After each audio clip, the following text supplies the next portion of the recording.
Welcome to the Progress Over Perfection podcast, where we sit down with CEOs, managing directors and entrepreneurs to uncover the real stories behind building a business. Not just the wins, but the challenges, failures and lessons that shape the journey. Today, I'm joined by Amanda Robinson, the founder and director of Health Steps, and we're going to dive into their journey, the lessons they've learned along the way, and the reality of what it takes to build and lead a successful business. So Amanda, founder of Health Steps, which is a wellness coaching, employee wellness, that side of things. Am I right in saying that? Yep. Yep. Workplace wellbeing. Workplace wellbeing, yep. IT director at Panache Cruises, Northern Reach Tech Community Coordinator, board trustee at the Cotton Shed Theatre Company. Yep. And a parent. Yeah. You're busy. Very busy. I am very busy, yeah, Steen. How do you fit all that in? So, do you know what? I'm better. Busy? Yeah. Right, okay. Yeah. So I'm the same. We'll get into it, I'm sure. But when I set up my business and you go from a corporate world of working, crazy hours at it constantly, deadline after deadline after deadline, to running your own business, I actually realise how inefficient I am in that time. Yeah. So back to your question, really structured. Yeah. So Tuesday, Panache. Right. Friday, Tech Community Coordinator-ish. I will spread a little bit more of it out across the week sometimes. And then the rest, my own business. Right, okay. So I know on a Monday, it's my own business. Yeah. On a Tuesday, it's Panache. On a Friday, it's very structured now. Tech Community Coordinator. Instead of just going into a job and just and getting on with it. Yeah, and I feel like I'm more productive that way. Okay. Yeah, so structure in my scheduling is important. Massively. Yeah, huge. Okay, I want to start with one of your early roles then, all the way back to 2000. Ooh. You was a business analyst at Air Tours. Yeah. And then you stayed within the travel arena for quite a while. Yeah. How did you get into that then? Yeah, it's an interesting story, actually. I'll just go back a little bit earlier than that. So I dropped out of school with no qualifications. Okay. Well, 2 Cs, 5 Ds, and an E. I got 1 C. Oh, I'll beat you then. I've actually beat somebody. Amazing. Wow. So I just struggled with academia, so I couldn't do that. So I went into work straight away.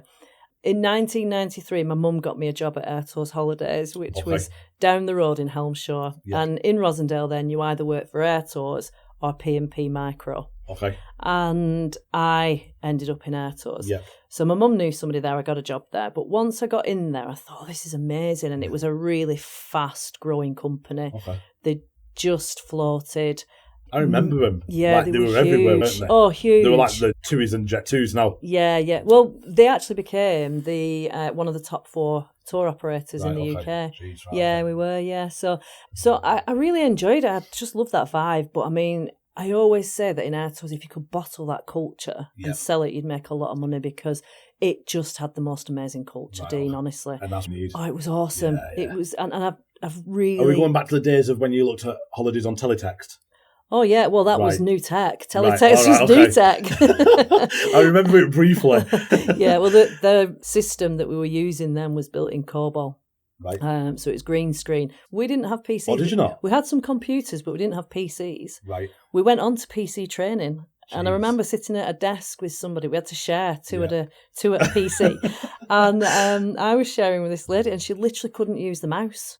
She couldn't compute the action of moving something here and it appearing on the screen. But anyway, so I worked there and it was brilliant. And I quickly thought, I love this. Yep. I'd never worked in an office before. I'd worked in shops and retail. And I thought, oh, this is amazing. What a great place to be. So I ended up having a chat with my boss and I just said to her, look, I love this. I'd love to do more. I'd love to further my career. I probably didn't even use the word career because I wouldn't have even known what it meant back then. Yeah. But I just said, I want to do more. I think I can do more. If anything comes up, will you let me know? Anyway, as I say, the tech system was built in COBOL, so it was really hard to recruit COBOL developers in Helmshire, in Rosendale. As you can imagine, to be fair. So back in the 90s as well, so... we're a bit out in the sticks, aren't we? So anyway, they started to look at their options for moving forward, and they made a decision to build their own reservation system. Okay. Which turned out to be an absolute disaster. But that's the path they chose. So what they wanted to do was take people from every department for 6 months on a secondment basis and work with business analysts from EDS Consulting. So I ended up going for it and I got it. Yeah. And I went literally across the road to IT. And spent 6 months there, or supposedly. Right, okay. Anyway, the project was a disaster.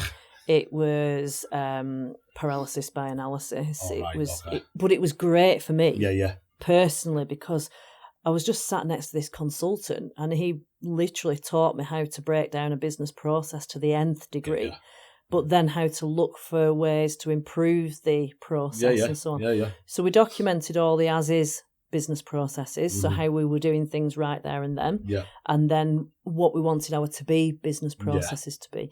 And it was really interesting for the role that I was doing, because we were literally moving from everything being manual. Right. We had trolleys by our desks with folders in. And on the folders, we had to write down, I mean, GDPR nightmare now, but we had to write down the customer's name, the customer's phone number, and then contact them and say, your flight's changed or your hotel's changed or whatever. Was that manual? Oh, yeah. The only interaction was going into that green screen computer system, putting in the booking reference, and it would bring the booking details up so you could see what the customers had booked. And that was it. That was the only automation or systems. So no usage. Pictures of the hotels like it is now? Nothing, no. Brochure. You had a stack of brochures on your desk. Yeah. Every person had their own brochures on the desk. Yeah, so I went across for 6 months and, as I said, got this real sort of fast track through a degree, really, which was amazing. Yeah. So, but sadly, the project, it ended up in court, actually, massive legal battle. Yeah, huge legal battle. But they still then needed a system. Yeah.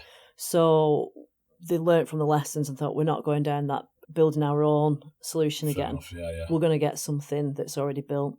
And just customise it in bits. Yeah. But it's laughable, really. You can't even imagine it. But the first release of that programme was allowing the contractors, so the contractors who would contract the physical hotels in resorts, to take a laptop with them, abroad, right. to do these contracts with the hoteliers for, I want 2 studios and one bedroom apartment for the whole season. Yeah. And then to do all that in the computer, and then to upload it, and then for somebody in the UK to download it. I mean, that was revolutionary. But it's madness, isn't it, when you think about it? Like, honestly, now in real time it is. Yeah, it's crazy. Well, the reason why it failed is because that was called Release A.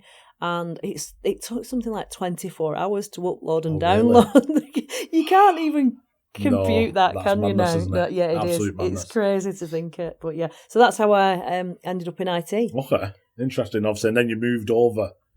You kept within tech and moved on towards Boohoo. Yeah. Now, obviously, I hear that and I think, wow, massive organisation. Yeah. And you went in as IT director. Oh, you head went of in IT. as IT. Yeah, head of IT. Yeah. Like, that's, for me, I look at that and I think, wow, that's some responsibility, because they were growing fast. Yeah. They were everywhere. Yeah. Weren't they? Every billboard you saw, every TV advert, every Love Island campaign or whatever it may have been at the time, they were all over it. Oh, they were, yeah. It was massive, yeah. So in the travel industry, although I stayed in air tours for 16 years, I was constantly progressing up the ladder and moving further and further up, and it was really good. It felt like, even though I'd been there 16 years, it felt like I was going to a new business every all the time when you stepped up. Yeah, because it was always something really new and really interesting, and the technology was moving as well with it. So in air tours, or my travel, I became program manager for the e-commerce launch. Okay. Yeah. So these were the first transactional e-commerce websites in the travel industry. Wow. Or some of the first. I'm not saying the very first, but some of the first. Because as you said, it was teletext. Yeah, I remember it. And the view data system on the high street. So once I'd done this e-commerce project, I was kind of like, this is the future. Yeah. This is where I want to be. And Thomas Cook bought my travel, and I was having some conversations about working for them. But they wanted me to work in Peterborough, and I didn't want to leave Rosendale. I'm a Rosendale girl. Yeah. Through and through. So I just took the decision to leave at that point. And I did a short stint at a consultancy in travel, but just very different. And then I had another job just after that, and that was in the e-commerce space, because that's where I wanted to be. Yeah. But it was retail, and that was my first time of working in retail. So warehousing, logistics, and all supply chain and all that sort of stuff was really new to me at that stage, because we'd sold flight seats and hotels, so you weren't selling it was a physical thing, but you weren't shipping a physical thing. So once I went into those businesses, the retail businesses, I thought, I absolutely love this logistics stuff because e-commerce is really exciting, of course it is, but actually getting something from a warehouse to a person is bloody hard. And I like a challenge, so I loved that. And I got quite fascinated by this whole idea of, you look at a warehouse and you see it as a warehouse. Yeah. But once you're on the inside and you understand how a warehouse operates and functions, like the pick walks and things like that. The big organisations where you've got the picks and everything, the efficiencies and so on. Packing, shipping. Pick, pack, ship, And then you get into things like even then within the shipping side, it's not just the shipping, it's the creating all the labels and the manifests and all that. It's getting it onto a van, the van getting it to a hub, the hub sorting it. Yeah. But then it's that final mile of delivery that's really, really tricky. Yeah. And I know that because when I worked in Boohoo, certainly, the Wismo, where is my order? All right, okay, contact was always the highest. And it was in the other retail business as well. I feel like that's still an issue to this day. Yeah, it is. With couriers. Yeah, it is. We, at Boohoo, actually, we went to a retail trade show and we met What Three Words. All right, yeah. They were on the stage. Claire from What Three Words was doing a talk. And amazing. Yeah, there's still so many companies that don't use it. I know. And it as soon as I heard what the system was doing, I was kind of like, that's the final mile answer. Yeah. So we talked to Claire about it after her talk, and she was kind of like, yeah, let's do it. And I actually put What Three Words in touch with the CIO at Hermes now. And they actually went on to use What Three Words. So, because if you think like a massive big apartment block in London, and there's 3 or 4 entrances, but there's one postcode. We get couriers ringing us and like, an NHS site. Oh, yeah. There's several locations where it could be dropped off at, and the majority of drivers aren't aware. Yeah. Even though it's on the label, if it's not fed through to their PDA, it's a nightmare. We're directing them. And we always say, have you got What Three Words? No. Yeah, they need it. Yeah. They literally direct you to the door. Absolutely, It's frustrating. Thing. It is. It's massive cost as well. And nobody benefits from that because the person who's bought it just wants it. Yeah. When you say you're going to get it to me, the delivery driver's having a nightmare because they're trying to find the right place. They've got a target to deliver within that so many seconds or whatever. Yeah. The retailer who sold it is getting it in the neck from the customer and from the courier. So it's it's massive shout out for What Three Words. Yeah. Everyone's got to be going on What Three Words. But that's how I ended up. Need to get some stocks and shares in it. So I loved that whole. Supply chain and logistics side of it. I love the geeky side of it, and it's not just get goods from A to B. There's a lot more in it. Did you have to deal with the returns as well at when you were at Boohoo? Yeah, was that a massive system? Because obviously I'm guessing there's a lot. Yeah, huge amount of system processing. So I was when I actually went to work for Boohoo, I knew the IT director. Right, okay. He is somebody I work with in travel. And so he's called Harry as well. My son's called Harry. And we've got Harry here as well. So I went to work for Harry at Boohoo, but that was in the Manchester office. Right, so it wasn't, it was more about the retail side. Yeah. I'd used Magento in the previous job, and Boohoo were using Magento as well as their other system. So I went along to manage the. Magento. Oh, is it? Yeah. Oh, yeah. Of course, we've had that chat before, haven't we? Yeah. So I went to manage the Magento team, and they were looking at whether that would be the suitable platform moving forward. Anyway, it turned out not to be. But not long after I arrived at Boohoo, I had to go and have a conversation with my boss to say, I'm pregnant and I need to. The worst conversation, isn't it, at the time when you started somewhere? New. Yeah, exactly. I was I was new. And anyway, so I've had some problems with pregnancies in the past and I have miscarried. So it was a very tense and nervous time for me. Yeah. And I couldn't tell anybody because it was so high risk. I was going to Liverpool Women's Hospital every 2 weeks to get tested. I managed to carry full term, which was amazing. Yeah. And so I went on maternity leave, and then when I went back, I had to contact Harry to say, the hours are really quite long in Manchester, and with my commute either side, I'm just not going to be able to do it because I won't see my son, and nothing is worth that. I'm prepared to work. Family, we always said, don't we, family comes first, Yeah. Work puts money on the table kind of thing, puts food on the table, pays the bills, but family still comes first. Yeah, absolutely. So anyway, I put forward a proposal of what I could do. Yeah. And he came back and said, I can't do that, but we have got some things going on in Burnley. Yeah. And I need some senior tech presence. So I didn't know at the time what was coming. It's only 10 minutes for us, isn't it? I know. Literally, I was over the tops. Yeah. Gorgeous drive, a really nice scenic drive to Boohoo Burnley. Yeah. Unless it snows. Well, yeah, that's it. Yeah, drive no, when it's not great. It's not great, is it? Up in Rosendale, up in the valleys. Yeah. So I went to work for Boohoo. Yeah. I came back from maternity leave, and Harry said, I need this senior presence on site. So I went there. So it was great. It was, like you say, a few minutes over the hill. No Manchester car parking, so it was just brilliant, and it meant I could be with my son. There's no real traffic either when you go over with you. No, it's quiet, isn't it? More sheep than cars, to be fair. So just it's a good drive. Yeah, it's a good drive. Yeah. So I went for it, and then what I didn't know and what he would have known at the time, he couldn't say anything. Right. But they were then planning to build the distribution centre there, the massive expansion. It's huge. And so there was a huge programme of work. When you drive up that road now, it's literally, you've got all the bit at the bottom, haven't you? And then obviously you've got all the bit at the top. It's all Boohoo. Yeah. Well, not Boohoo. now. No, but it was. I know. Yeah. That's really sad. It was a massive unit. It was huge. Yeah. So, and that was built from the ground up. So what I then went and did there was I became, I can't remember the title they gave me now, but head of tech for supply chain and logistics. Okay. I headed up the infrastructure work stream for that project. So every AP that's in that warehouse, every switch in the cab, every bit of kit in the server room, all fell within my domain. So obviously I wasn't actually doing it, but we had, amazing people on board. We had Keith doing all the comms and suppliers obviously supporting us.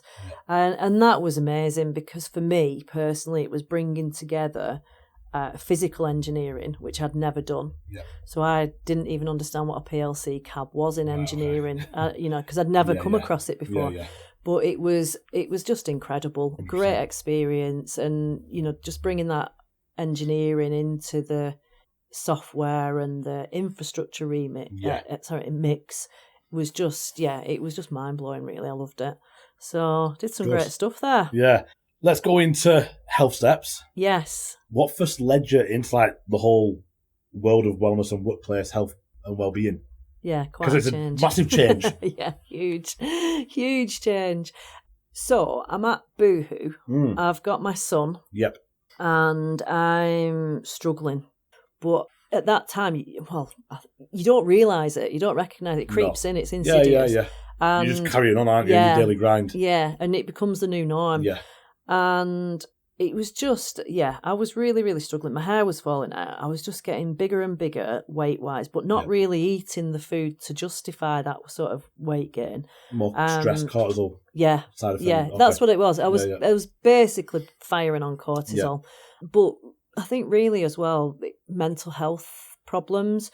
But I was in that sort of perfect storm age group as well, because I had my son at 43. Right, okay. So I've got a young son. I'm at a stage in my life where things are starting to change physiologically. Yeah.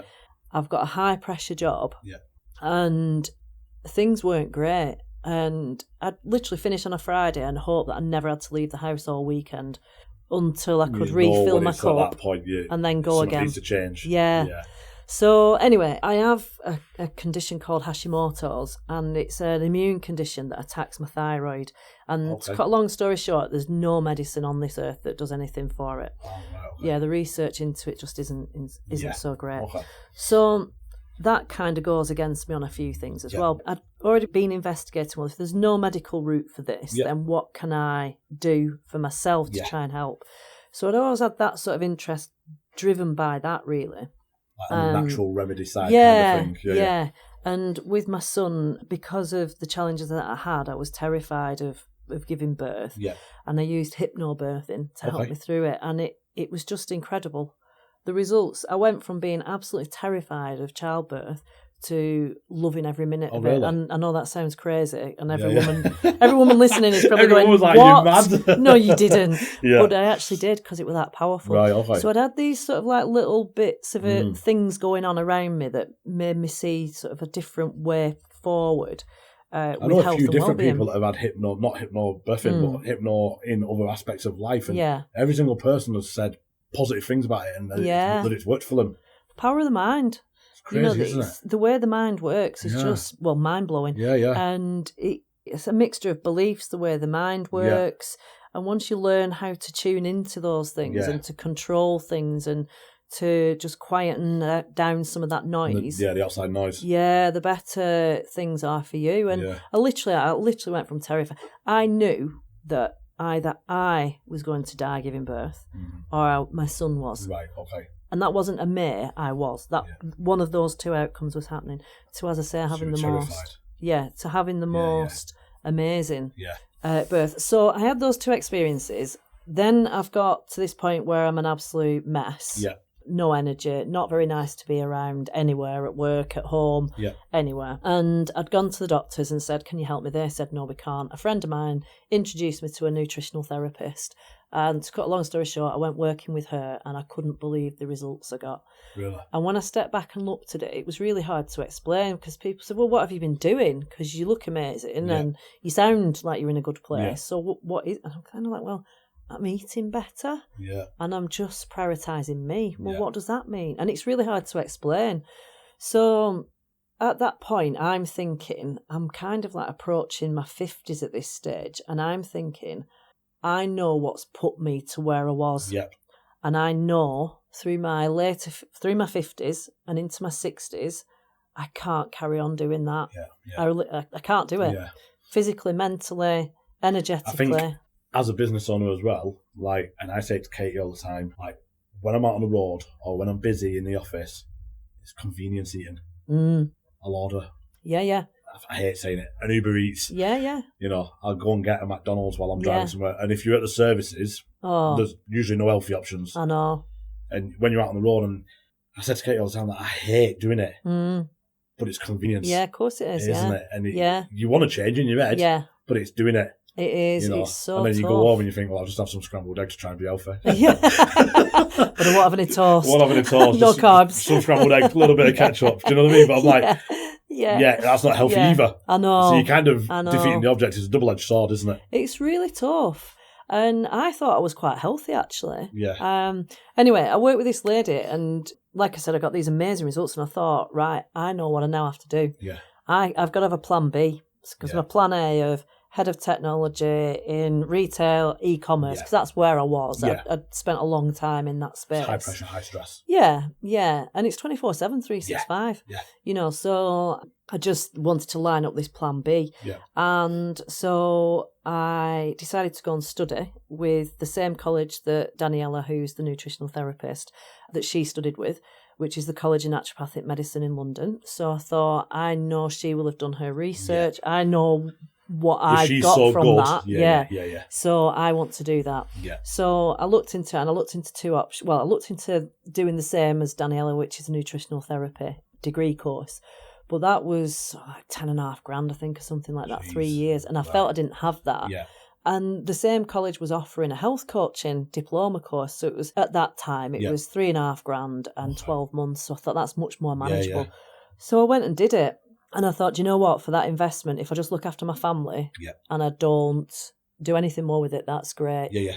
So that's how I got into it. So I became a qualified health coach then. Purely by wanting to better yourself and looking after yourself first. Yeah, and my son, and thinking I want my son to avoid making the mistakes that I've made with regards to my health and well-being throughout my career. So yes, I was successful on paper. Yes, I had nice cars.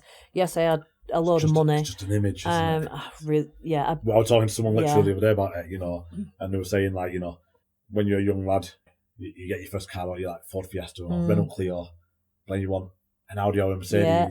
When you've got that, you then want a range. Yeah. When you've got that, you then want, I don't know, you know, Jaguar a Lamborghini or something, you know what I mean? Yeah. I say to Katie all the time, like, you know, when you want your first house, you want 2-bed terrace, don't you? You know, nice start at home. Yeah. Then you want a 3-bed semi. Yeah. But then you want a 3 or 4 bed detached. Yeah. you never. Then the you always cottage that want the we've next. seen. Yeah, don't talk about that cottage. I love that cottage. But yeah, you always want that next thing. You know, and it's the same in business, isn't it? It's like us. You know, we hit so many millions in sales. Yeah. Then I want more. Yeah, you want I've the gone next. through that target. That's next. And we were kind of comparing it with, you know, you kind of get there and you expect the confetti cannons and the fireworks. Hey, well done. Yeah. There's none of it. No. There is. No. It's relentless in business. It is. You don't get it, and you think, oh, well, I've done that. Now I need to do that to get the confetti cannons again. Absolutely. Even though you know they're not coming. Yeah. And it's I know, this is hard. it. I mean, you talk about like the Boohoo growth there. I think when I joined, they'd literally just floated 12 months prior. Yeah. And they hadn't hit the targets, which was a bit of a tough time for the business because they'd all worked on the premise that they would get their bonus. Yeah. Anyway, there was a bonus issued actually out of the pockets of the directors, which was quite a good move. Good. Yeah. But we took that from, I think it was 25p when I joined, and I know I sold some at £4.12. Wow. But you don't achieve that growth through coasting. No. you know? So it's that relentless. We were nearly a billion. Every day. Yeah. We were talking about, we were in the 900 and whatever millions. Jeez. So our next target, talk about those targets, was the billion. You know, it's like. But once you would have hit that. I know. Next, 2 billion. 1.2, 1.5 billion. You know, exactly. It doesn't stop. No, it doesn't. Yeah. So that's how I got into health coaching. What? Obviously, you still had your other job as well. Obviously, you've always kept other jobs, haven't you? Yeah. So you've kind of not sacrificed fully because obviously it's a massive risk. Yeah. What did the early days of Health Steps look like? Well, actually, the early days, I was really naive. Oh, right, okay. Yeah. No, I left tech. Oh, did you? And I was leaving tech. So you wanted to do it fully committed? Yeah. In at the deep end? I was leaving tech completely. I became quite bitter about tech, about not what it had done to me, what I'd allowed it to do to me. Because nobody says to you, you've got to work almost every minute that you're awake. Yeah. You choose to do that yourself. Yeah. Nobody ever tells you to do it. It's so like I'm not blaming. I'm on LinkedIn at night, I'm on my emails at night, and I'm like, why? Yeah. Nothing's going to happen at 10 p.m. at night. Like, I can't process an order. I know. Do you know what I mean? It's not going anywhere, but you still do it. I know. Do you know it's what I mean? nuts, isn't it? Yeah. And this is it. So I'm not saying it was Boohoo that did it. I'm not saying that it was any of the businesses that I've worked for that did it. I allowed it to happen. Yeah. So naively, I thought, right, I know how good this was for me. Yeah. I know that I can really help other people because I've got lived experience of it. And even though I was always a head of or a manager in IT, I was always a coach because I wasn't a techie. So I was managing software developers, but I couldn't do the software development. So I was always the coach. I was teaching them not how to do their job, but how to be the best at their job.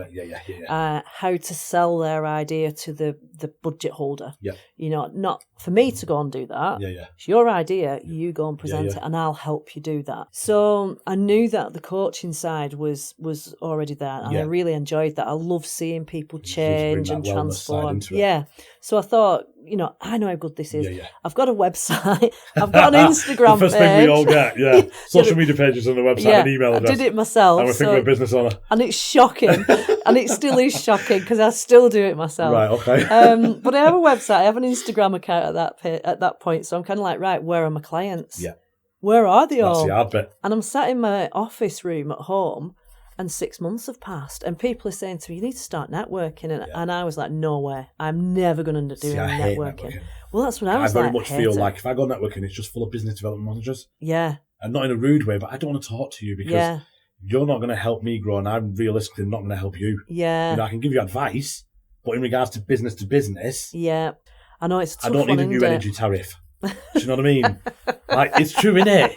I'm brutal. I'm brutal, you know what I mean? I don't need a new energy tariff. The council sort it out for me. Do you know what I mean? I do know what you mean. I am chuckling because I think everybody feels like that, don't they? I know. And I get it, I get it. I know. People do it and, it might provide them with a little bit of spending money for the weekend. I have no issues with that whatsoever. But I don't go to a networking meeting to talk about that. I know, it is a tough one. But it is true that it's not always the people that are there. No. And sometimes you never know who they might know. Yeah, it's your network. Think that's the thing. Yeah. Because I do that all the time, now. And that's why I'll always talk to people. Yeah. But if you're going to sell me energy, I'm not talking. Yeah. Do you know what I mean, though? But yeah, you don't know. They might know, the CEO of a massive company that they could introduce you to. Yeah, so absolutely. you've always got to have that conversation and, be open to conversations. Yeah, exactly, yeah. So, but at the time, I was like, there's no way I'm going networking. Yeah. It's for cheesy salesmen. It's scary as well, isn't it? Well, I just thought it's for cheesy salesmen. Did you? I just thought it's people selling you stuff all the time. Okay. And I don't want that. Yeah. I think there's a massive conception around it, isn't there? I know. Because similar to what I've just said. Yeah. Like energy people, no. Yeah. Well, that's what I was like. Yeah. And people kept saying, you need to... And I thought, do you know what? These people who are saying it are actually doing all right. So maybe I need to listen. There's a lot low internet out there. It's a saturated market, you know. So I think you've got to know which ones are best for you as well. I think it's changing. I've had this conversation with somebody recently as well. I think people's wants and needs from networking are changing a lot. All right, okay. So I think, like, you're seeing a lot of these specialist groups setting up now, aren't you? Yeah. Like in the tech space that we move in, you know, MSP clusters, cyber clusters. Yeah. And once they were kind of, you know, you'd think I wouldn't go to a networking group with more of the same people doing what I do. But I think people are now realising that that's actually a better route through for them. So I just feel like, I don't know, the typical sort of around the table 60-second pitch. Yeah. I don't know if it's cutting it. It's just what I'm hearing. I know what you mean, yeah. A lot of people are saying the same. It's like realistically, if I went to an AI one, I'm going to learn more than anything, because obviously we don't do AI. Yeah. But there might be an AI company there that needs hardware. Yes. So you don't go for that, you're going to learn, but you might get something off the back end of it. Yeah, but that's it, yeah. I think people are being more picky about what they're doing, It's just something I've probably had 4 conversations about this in the last 2 weeks. So, I don't know, but yeah, so I ended up going networking eventually. But at the beginning, I was kind of like, what have I done? Yeah. You know, how much longer can I do this for? Because literally, I was only looking at Sage actually yesterday at my very first invoice that I produced out of Sage. Prior to that, I was just doing them in Word. Yeah. But I looked at my first one, and I was just as a reflection of, you know, what was my first invoice? What was the amount? Who was it for? You know, who did I bill? Yeah. And, you know, because it's easy to think, it's difficult, I'm not getting the sales, it's been a quiet month, it's been a busy month, you know, how do I maintain that busyness? You know, how do I get that pipeline? But just going back to reflect, it was actually quite rewarding. We don't do enough. We always kind of kick ourselves like we're not doing enough. Yeah. But I've got something similar upstairs, so before we had a CRM, I wrote it all down in a little notebook, the date, what they ordered and the profit. Yeah. And I've got month 1, which was September 2013, 339 quid profit. Oh, and I thought, how am I going to survive on this? I know. Like, I can't. No. Do you know what I mean? I thought I've made a massive mistake. And look at where you are now. And then look, like, you know, I'm like, geez, how did we only do 339 quid that month? Well, that was like mine. Yeah, I think it's scary, but obviously I've got that in a frame upstairs because obviously it's that reflection, isn't it? Yeah, absolutely. You know, how far you've actually come. Yeah. Well, I think that first invoice was September, and then I didn't invoice again until January. Wow. Right. Okay. So invoice number 1 was invoice number 2 was January. I was like, So it was really tough. But I thought it was a real shock because I think because I'd worked in business for so long, managing budgets, speaking to people, you know, all the rest of it, speaking to people in different departments, so understanding all the different departments, I thought, oh, it's really easy this. We only did like 10 orders that first month. And I look back and I think, 10 orders in a month. I know. We do that in an hour. I'm not quite there yet. That's where I want to get to. It's good, like you said, to look back. You know, because obviously you do realise, you know what, actually we are doing well. Yeah. And it goes back to that of there's always that next target. Yeah. You know, and when we look at it, we actually are doing well. We're just not going as fast as what we might like to. You know, everyone wants that natural curve. Yeah. Where that is still good. Absolutely, you know what I mean? This is it, exactly, What was the first real, like, this might actually work moment for you? Oh, so obviously you said you got a few clients. Yeah. So what was that? Was the first moment, obviously, was it the first invoice where you was like, oh my God, I've got my first client, or was it further down the line? Well, I set off doing one-to-one coaching, so just working with people like you or any individual. And then I quickly realised that I needed to go into the B2B space. 1, because I could reach more people. And 2, why waste all those years and decades of skills and experience that I'd built up. So there's two really. One of them was a friend of mine introduced me to the HR director in her business. My friend's a commercial director there, and she introduced me there. So I went to the HR director meeting, and she asked me what it was that I could do. Yeah. So I made a load of stuff up. Winged it. I winged it. Still all the And days. I said, I can do one-to-one coaching, which is true. I knew I could do everything that I wouldn't say that I could do something I couldn't. But I didn't have the prior experience of it. Yeah. I did have the one-to-one coaching. Exactly. So I said I could do one-to-one coaching. Richard Branson, doesn't it? Say yeah. That's it, and then work out how to do it. And then work out how to do it. I've learned that. Katie That's goes massive. mad at me for it. Right. She says, stop saying yes to everything. Ah, okay. Well, yeah, But Katie's very... There's a danger. Obviously, she's finance director. Ah. So she's very money orientated in regards to making sure the books are adding up, the figures are correct. Like, structure. Cash flow, the whole lot.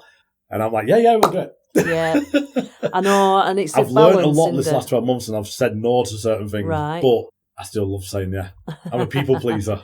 That's a tough one, though. That you have to be careful with that. You have to protect your energy. Yeah, I know. To speak about I've got a friend. She'll give me some crystals. It's all right. Yeah. But it's hard, isn't it? When you are a people pleaser. It is, yeah. So I just thought, right, so I said I can do one-to-one coaching. We can create health and wellbeing days. Yeah. We can do group sessions. So I knew I could do all those. I've just never done them. Yeah. And she went, it's great. We love it. We love it all. Can you give us a proposal? So I was like, yeah. So I went away. Go back home on your PowerPoint. Yeah, thankfully I was all right at that from the corporate world. I'm not the best, but I was all right. Putting the deck together didn't faze me. So I sent that up. Yeah, we love that. That's great. So, and the first thing they went for was a full wellbeing day. All right. So it wasn't like from 9 a.m, but it was probably, I think, something like mid-morning to mid-afternoon. 10 till 3-ish, something like that. So what that meant was getting together a whole load of different practitioners. Yeah. So we had Reiki, we had yoga, we had sound healing, we had multiple. So we had I think we had 4 Reiki. Reiki was really popular. Yeah. So we got 4 Reiki practitioners, 2 yoga, massage. We had all sorts going on. And then we did, like a traditional type of, stall environment, all relating to wellbeing and wellbeing products, where some people could come and sell their products to people or services. Yeah. And that day went down really, really well. And I spoke to Jane, the HR director, actually in January this year, and she said it's still talked about. Really? Yeah, they loved it. So I think that was a point where I thought, right, this can fly. Yeah. But I was thinking of just that wellbeing experience day at the time. Right. So that was the first time. And then the second was when I reached out to a lady that I work with at Boohoo, actually, Tracy. Okay. And I asked Tracy, could I come and speak to you about what I'm doing now? Yeah. And she said, yeah, perfect. So we were going to have a call, and I thought, don't appear too desperate. Yeah. I know what you mean. Just, in the early days. Yeah. So in your head, you're like, please give me this deal. Come on. Yeah. So I was kind of like, don't appear too desperate. So I didn't book the call in for a day or two. And then she messaged me and said, can we get that call booked in? What I didn't realise is... she was keen, and you were kind of playing a safe game. I was trying to play it cool, so it wasn't a bit too... But what I didn't realise is they had a wellbeing provider, and they were thinking of leaving. Right. So that's why she timing. was... Yeah, it was just... I couldn't have picked a better time to call. So we set off with that business, and they're a massive business, and we set off with them defining this wellbeing experience again as a one-off event. And what we ended up doing together, them and I as Health Steps, is shaping something completely different. So it went from being this big wellbeing experience that was many hours, because the FD was quite right. What she said was that it's not inclusive enough. They have a head office, and it's a huge space, but they have a lot of remote workers, like all over the UK. And she said it's just not inclusive. We want to do something that is really inclusive. It's not forced, it's optional. Yeah. And we ended up through that process defining a wellbeing service that now turns out to be a 45-minute lunch and learn style session. Okay. So we book an hour in the diary, but whether I'm delivering the session or any one of the associates that I now work with are delivering it, what we do is say you've got until 15:15. Right. So we start at 15:30 and we run till 15:15. Yeah. So, and it's about 45 minutes of talking, sharing, coaching. And then the final 15 minutes is optional. Yeah. So you can stay to ask questions and answers, or you can go. Yeah.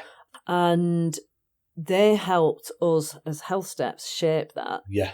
And the FD loved it. Program around that yeah, as well. Yeah. Okay. And the FD absolutely loved it. The two ladies that I work with, Tracy and Holly, loved it. And that's what we set off with. Yeah. So we defined sort of a 12-month program for it. And that is the point where I then thought, right, yes, I can still do a wellbeing experience. Yeah. And we're talking about doing that in the same company that we delivered it for in 2023, I think it was. But the signature product for us now at Health Steps is the wellbeing session, the 45-minute one. The 45-minute sessions. And that can cover anything. It can be using the Wheel of Life coaching tool that we use. It can be on sleep, nutrition, movement, managing stress, anxiety. All right, okay. It can be whatever. We've kind of almost got like a menu which you pick from. But that's the point where defining that retainer service is the point where I thought, right, that is now our product. Yeah. And that's what we sell and service. Interesting. And it's great and it's having a good impact and it's consistent. Yeah. And that's a really important thing for wellbeing. Yeah. So many people do one-offs. Well, that leads on to my next question. All right, I'll be quiet. So, no, it's fine, yeah. Obviously, a lot of companies talk about wellness and wellbeing and mental health. How many truly understand it? That's a really good question. I think most people now value it. Yeah. But there's a difference between valuing and understanding. I'm glad you said it because it was there. Yeah. So I think most people value it, but what I see a lot of is we'll arrange somebody to come in and do a talk. Yeah. Tick a box. Yeah. We've done wellbeing, and the business owner or the HR, whoever's organising it, expects that to land. Well, it will land at the time, hopefully, unless it seriously goes wrong. And it'll land with some people more than others. Yeah. But it's not going to support somebody through changing their behaviours, changing habits for the long term. Oh, yeah. So 100%. What we do is we try and turn it from a one-off wellbeing initiative into a long-term relationship. Yeah. And through that long-term relationship, we can help people on their journey. Yeah. We can help them to transform their habits. 100%. And we do. Yeah. We see that a lot. So do you think it's more a misconception from a business where they can book that one session? Yeah. And it fixes the majority? Yeah. Yeah, I know what you mean. Because obviously when I used to go to Andy's Man Club, but then obviously over time, I became a facilitator at Andy's Man Club. Yeah. Because obviously it did what I needed it to do. Yeah. And then obviously they thought that I was obviously good at talking. So I became a facilitator, and you see that growth, and it's not on that first session. It's not the second session. No, absolutely. It's months down the line. It really is. I went away. I remember going away from my first session, and I was like, I don't think it did anything. Yeah. Then I woke up in the morning and I thought, maybe it did a little something. Do you know what I mean? It's not instant, is it? No. It's absolutely it's more a misconception from a business perspective of one thing just fixes it. Yeah, this is it. So these one-off things just, people feel great at the time, but what are they actually doing? Yeah. What impact are they having? Whereas what we see is, I'm in the second year now of partnering with the company that helped us define this product. And, the fact that they've renewed for a second year speaks volumes. Yeah. They're a huge business. They don't have to choose Health Steps. They can go to anywhere. Yeah, exactly. But it's that. And I always say it's that service that you're giving. Yeah, and that's really important to me. Yeah. I mean, any business coach would say to us, you charge what? Because we don't charge a huge amount. Yeah. We charge the right amount. Yeah. And that we're happy with that. Yeah. The associates who are delivering sessions are happy with that. Yeah. So it's about impact, and that is really, really important. Of course, we've got to pay bills, get all that. Yeah. But it is about that impact. It's so important. Do you think, like, workplace health and obviously mental health as well has become bigger in recent years due to COVID, or do you think it was long before that? Do you think it's Do you think it's more on people's minds because of a lot of people struggled, didn't they, with the lockdowns and stuff? And obviously now that a lot of people are returning to the office, do you feel like it's picked up, or there's more focus on it, or not? Well, I don't think the stats are showing a great position in terms of some of these issues. Mental health, you mentioned. I don't think it's necessarily getting much better. Right. I've not looked at any stats recently, but people are suffering. I think COVID was a big turning point for a lot of people, wasn't it? Where people kind of questioned what's important. Yeah. Because for so long we just lived in that rat race that said you get up, you go to work and you do this. Yeah. And then suddenly we're all working at home and we've got kids doing school at home and then we're all going for a walk. We're allowed to go for a walk. 30-minute walk a day, But don't be careful if you pass a runner because they might spread it to you. That first one, everyone stuck to the rules, didn't they? And you think, geez, looking back, it was crazy. Yeah. Obviously it was massive. I think it affected everyone in the wrong way, didn't it? Yeah, I think people really then saw. Our little lad was born 10 days before that first lockdown. So that was tough because obviously everyone stuck to the rules. Yeah. So for the first 6 months of his life, we literally just had me, Katie, and Jacob kind of thing. And a dog. Do you know what I mean? Yeah. So I think it affected everyone different. It did, yeah. So I think that was the trigger, wasn't it? That was the sort of turning point for it. But I think we've also got that situation now where we've got the younger generations coming into the workplace who just have a completely different outlook, whether it's because of COVID or other things, I don't know.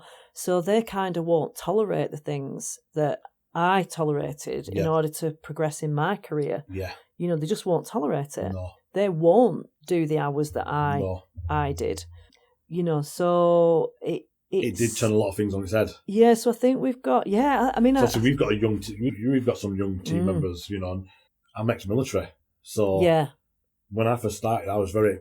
Sergeant Major Dean. Yeah. Yeah. And I've had to change totally. Yeah. I bet, it took a long time. Yeah. But now, like, if you asked them, they'd probably say, I think they'd say, that, like, I'm quite laid back until something goes wrong. Yeah. And that's when I'm like, right, come on. That's not good enough kind of thing. But yeah. I had to totally tilt it on its head as well, because I was very much... I bet. Soldier rule. You're 5 minutes early everywhere. You do this at this time. You do this at this time. You do that. Yeah. Everything's regimented. And I've had to totally kind of get rid of that. Yeah, you have to do though, don't you? Because everybody's so different. Yeah, well, so I would have no one looking for me. Yeah. Do you know what I mean? Well, I didn't want to say Dean. Yeah, very Marmite. Yeah.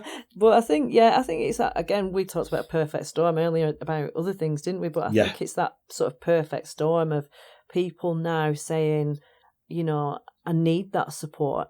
Yeah. I have stuff people going on. People talk about it more now, don't they? Yeah. Where you just used to crack on, like you said.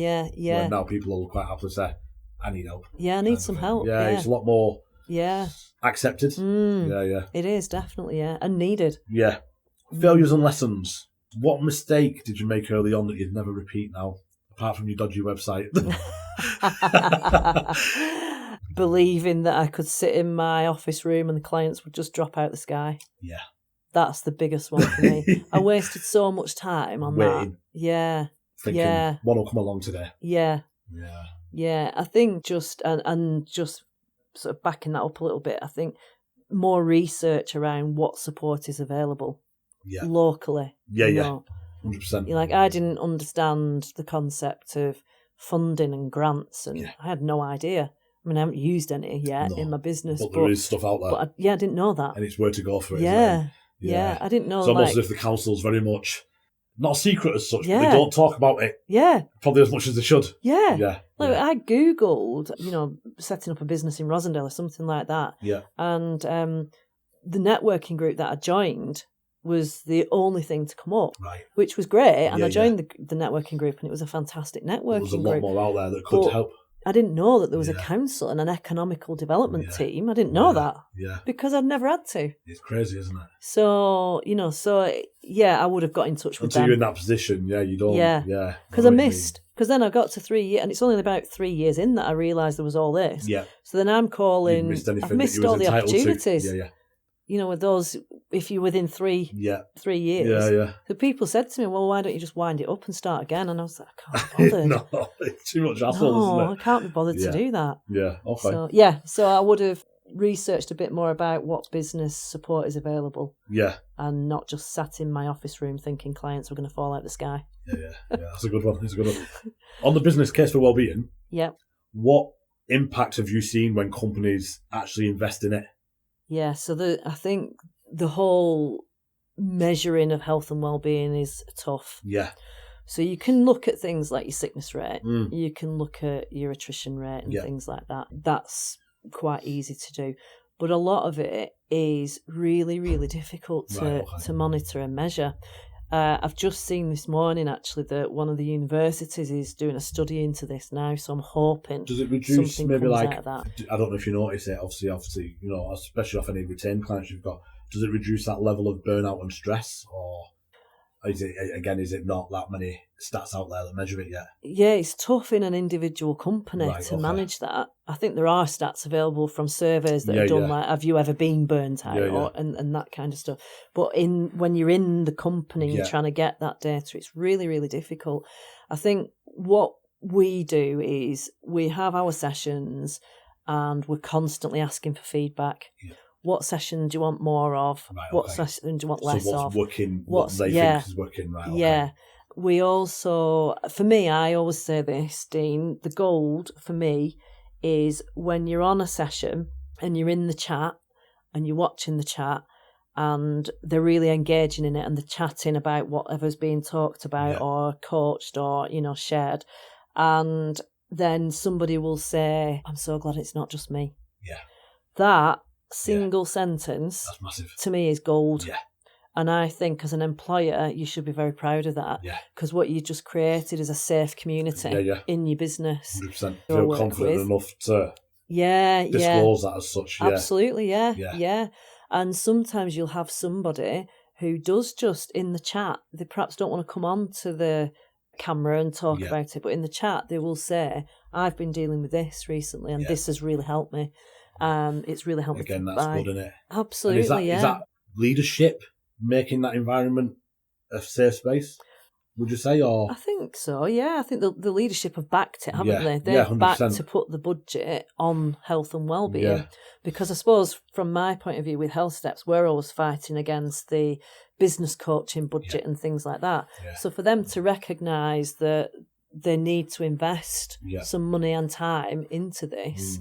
You know, one of these companies that we always got 350 people. So to allow 350 people to spend 45 minutes, we don't get 350, but we do get more than the average EAP. So we can get up to 15%. I had to think around about 15 to 20% of people, you know, whereas an EAP is like less than 10. Right. But that doesn't help, does it though, Dean? Because when I'm trying to sell my services and trying to sell Health Steps, then, you know, it's really hard because you can't just say, well, it's. There are some stats out there. There are studies out there that are generalising about the impact of health and well-being, and we can use all those. But really, within a company, what can we measure? And that is the real tricky bit. Beyond, those comments are massive. Yeah, like they're saying, huge. they're the ones where it's like, job done. Absolutely. And if you so there might not be any stats, but a comment like that is worth more than any stat. Totally. And if you think, like, I work with manufacturing companies as well, so there's a lot of people on the shop floor grafting with the high vises on, they're manufacturing, they're making stuff, they're doing stuff. It's a very physically demanding job. And what you often find, though, is that they'll have an interview for 3 or 4 different warehouses or 3 or 4 different manufacturers, don't they? And what's going to make one of them stand out over the other? Well, it's that. It's offering that. Yeah. So I know our manufacturing company that we work with in Chorley, their sickness rate is really quite low. Right. Because they're really helping and working with people on the ground to help them to stay in work, you know, to stay well, to feel like they want to come to work. Yeah. So it's having an impact on that side. Yeah. So if you were given, if you could work in any one of those manufacturing environments or any one of those warehouses, and one of the businesses is offering this service, it speaks volumes. Oh yeah, 100%. You know, which one would you go for? It's not just healthy mind, is it? It's healthy body. Absolutely, yeah. And we get a lot of the people from the shop floor coming because at first we were kind of like, would they come? Yeah. Will they come to talk about some of these things or will they not? And they love it. Okay. You know, they really get on board with it. So I think, it's a tough one business case wise to put those tangible measurements into a business.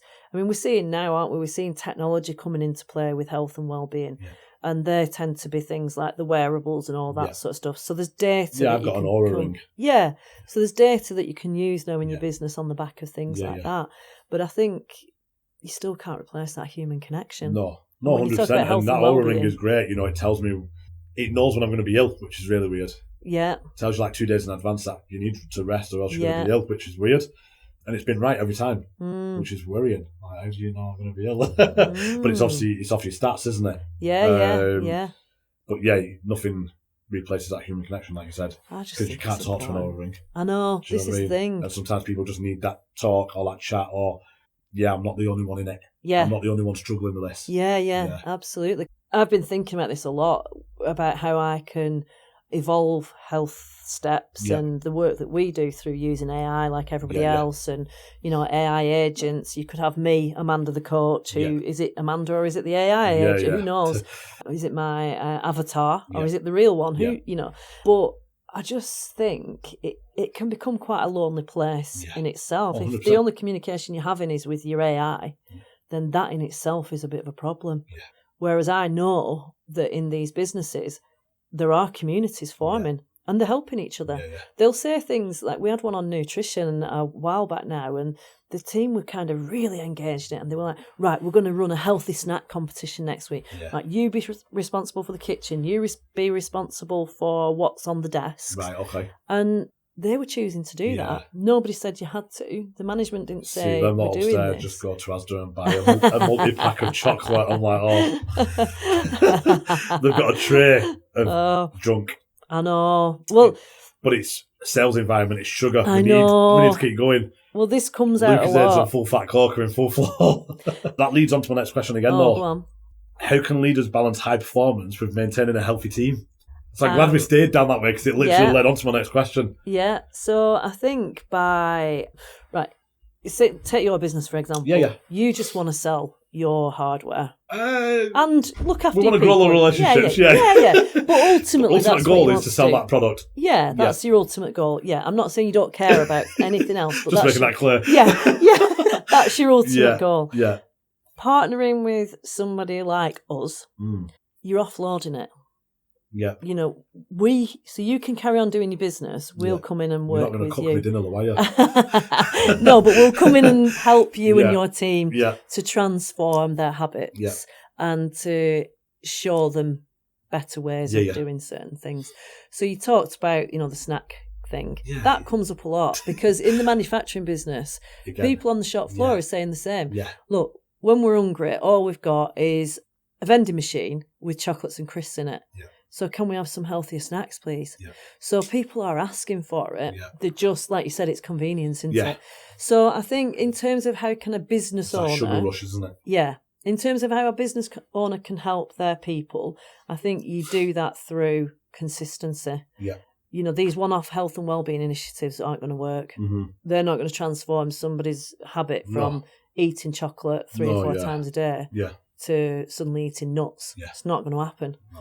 But consistently doing it over time will. Yeah. So, and in terms of maintaining your high energy, well, you can through eating nuts and seeds rather than your chocolate. The question is, do you want to? That's the question. So the chocolate and your fizzy pop and everything, it's that instant sugar rush, isn't it? I know. Then you have that come down. Yeah. You know what I mean? And it's like you said, it's maintaining that. You've got to maintain that level. March is a tough one for us. It's financial year end for the public sector. Yeah.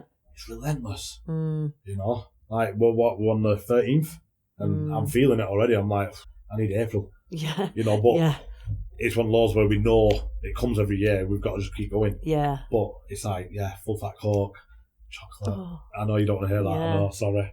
Especially fizzy pop. I know.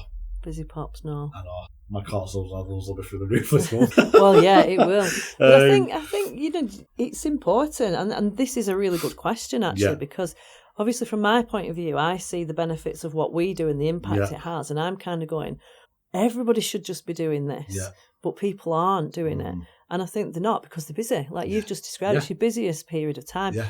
And the last thing you probably want to do is take everybody out for 45 minutes.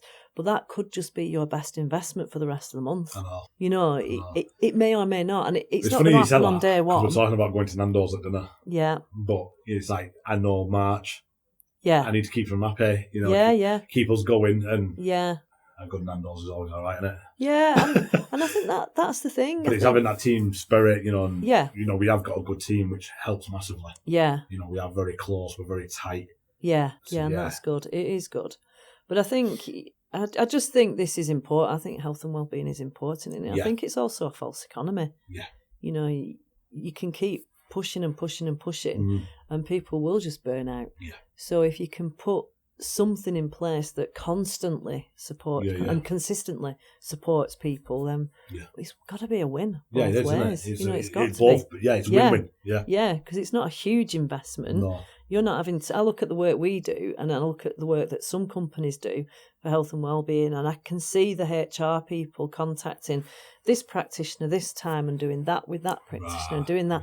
And I think it must be taking so much time for them to make the call, arrange the booking, do all that. We can do all that for you. We're just part of the team. Yeah. You know, but we're just in the background. So that's what we said to like the procurement teams that we deal with. We're part of your procurement team. Like, we'll deal with all the crap that you don't want to. Yeah. Do you know what I mean? Yeah, and we love that. Yeah. And you love that. Majority of the time. Yeah. Majority of the time. Yeah. But yeah, you know, sometimes it can be tough. Yeah, but that's what we're there for. Yeah. You know, absolutely, to make their lives easier. Is that yeah. what keeps the client happy? Yeah. And keeps us all in jobs at the end of the day. Yeah, this is it. I mean, we've planned the sessions now for 12 months for 2 of our big clients. And, you know, we don't have to think about that much now, apart from actually making each session happen. You kind of know the flow of how it's going to go. Yeah, and we know what people like and don't like. Yeah. And sometimes we don't even change it. You know, sometimes we'll repeat what works. Yeah. So I think... Yeah, something works, don't change it. Yeah, some of the sessions people love, like Wheel of Life is a great one to use for anybody. Okay. For individuals, for groups, for online, for in person. It just works, and it just helps each person to reevaluate where they are. Ah, right, okay. And it helps them to identify where they need to invest to achieve balance in their own life. So you might think it's work, but once you do this, actually it's not, it's family. Yeah. Or it might be the environment or whatever it is. So, I could talk about this environment is a massive one, isn't it? Like, the environment that you're in. Yes. Yeah, okay. Yeah. Okay, going on to, obviously, the name of the podcast, Progress Not Perfection, Progress Over Perfection. In a world of health and wellbeing, how important is progress over perfection? Oh, massively. Absolutely huge. Yeah. I mean... Is there any such thing as perfection? No. Absolutely not. Never. It's funny because any of my one-to-one clients, certainly, maybe some of the workplace wellbeing people who attend the sessions that might be listening, will possibly also say, but certainly my one-to-one clients will say progress, not perfection.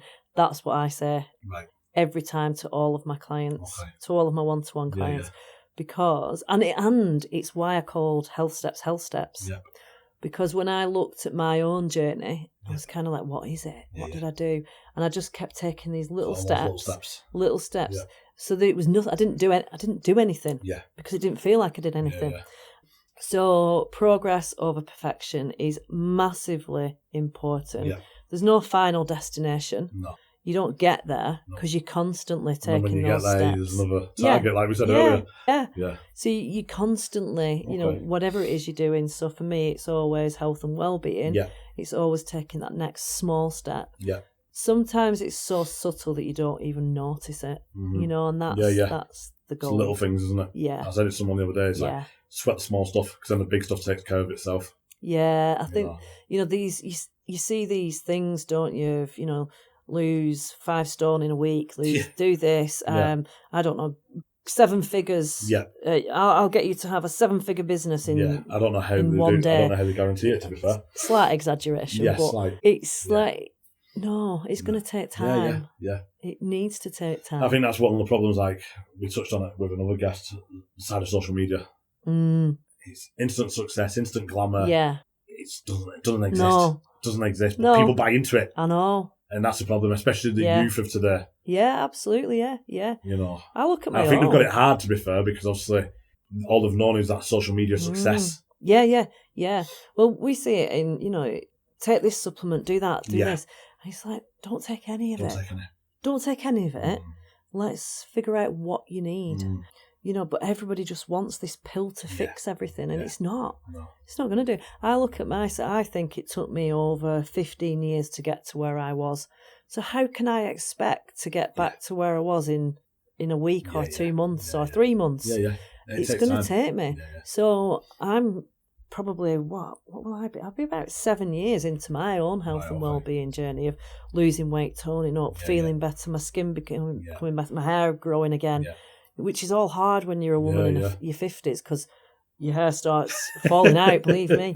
But, it's massively important, Dean, and I'm so glad you've called your podcast. Love it. What, as a director, what's one small change could I make today that would have a big impact on workplace health and wellbeing? If I could make one today, what would you say it should be or could be? Hire me. That's a good answer. What could I do without hiring you? So do you mean to We'll get something in the diary, but what could I do?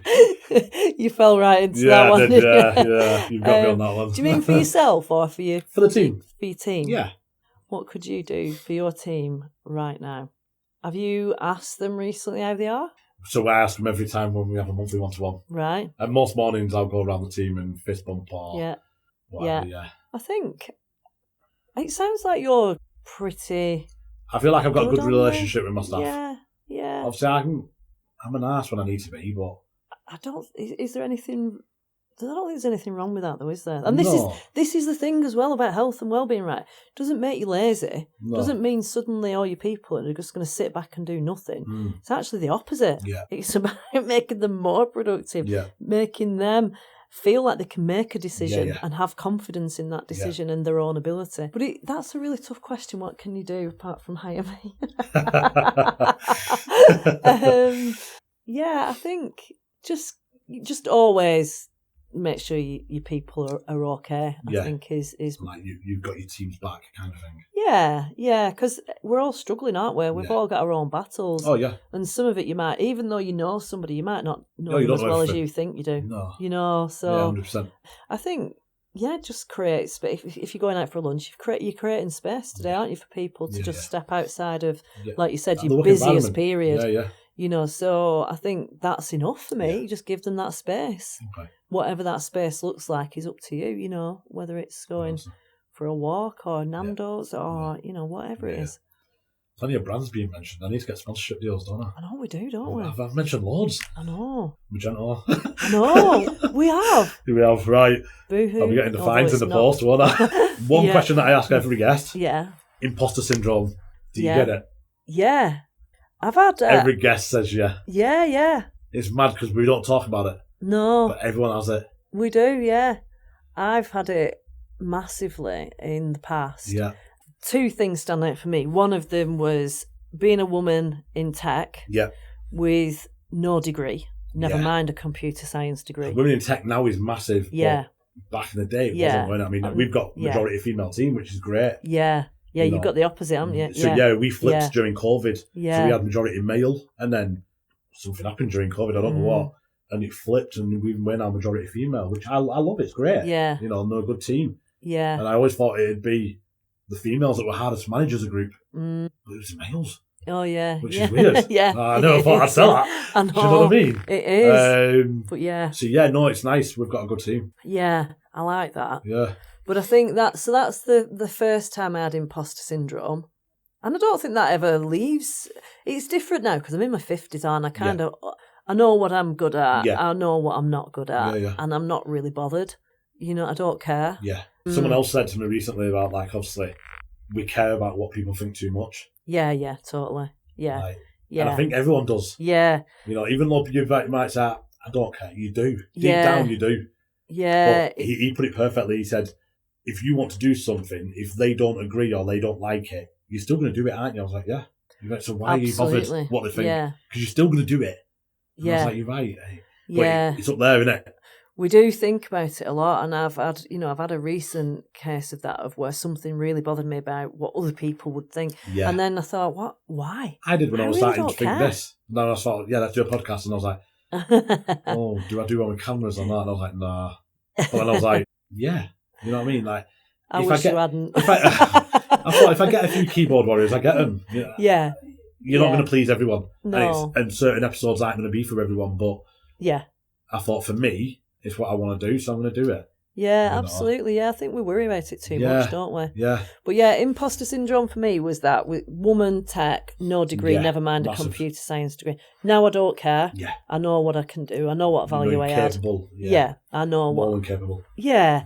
And then I think the other one was making that change from Amanda with 20 odd years of tech experience to Amanda health coach. Yeah. Like, how do I behave? How do I talk? What do I look like? Yeah. Oh God. And you overthink it, don't you? Yeah. Like for me as well, because health coach to me conjures up, because I'm a woman, I'll talk about women, a woman bouncing around in your gym gear, telling everybody how to look fit and healthy. Well, I'm not that. Yeah. I've got a completely different shape, and so coming into this industry that has a preconceived idea of what a health coach should look like, that really made me have imposter syndrome. 100%. I bet, But health and wellbeing isn't just about nutrition and movement. Yeah. It's about, what you think, how you feel. Yeah. It's about healing. It's about so much. It's about family. It's about relationships. It's that whole dynamic, everything, isn't it? Yeah. I mean, I say 5 pillars: yourself, family, work, health goals, and the environment. Right, okay. And that's holistic health for me. Yeah. So that it's not just about the gym, and it's not just about nutrition.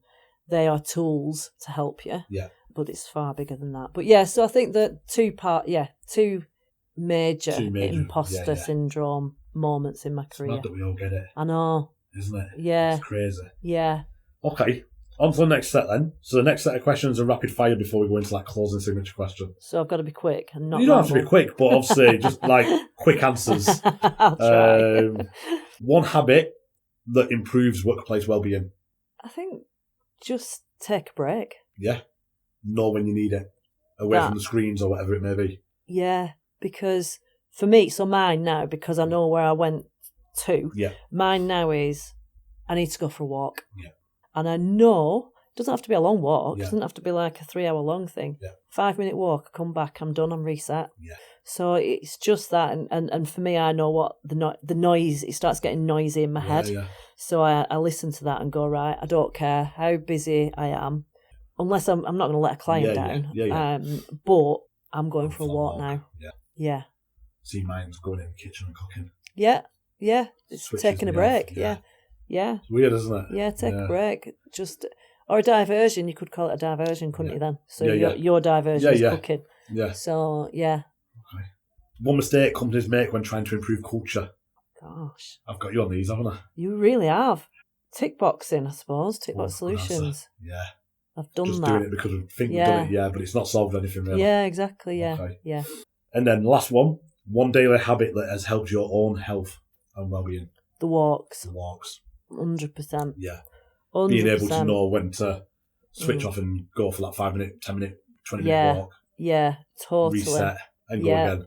Yeah, and I think I'd add into walk now is I use the Joe Wicks app. So he has loads of 5-10 minute, it might just be a 10-minute mobility stretch. So just something to get me moving a little bit, whether it's the walk or exercising or stretching. Closing question. If you could go back and give your younger self one piece of advice when starting your business, what would it be? Get help. Get help early on instead of waiting again. 100%. Thanks for joining 100%. us. If you enjoyed this conversation, make sure to subscribe, share the episode with someone who needs to hear it. Remember, success isn't about perfection, it's about progress. Cheers, thanks for coming. Thank you.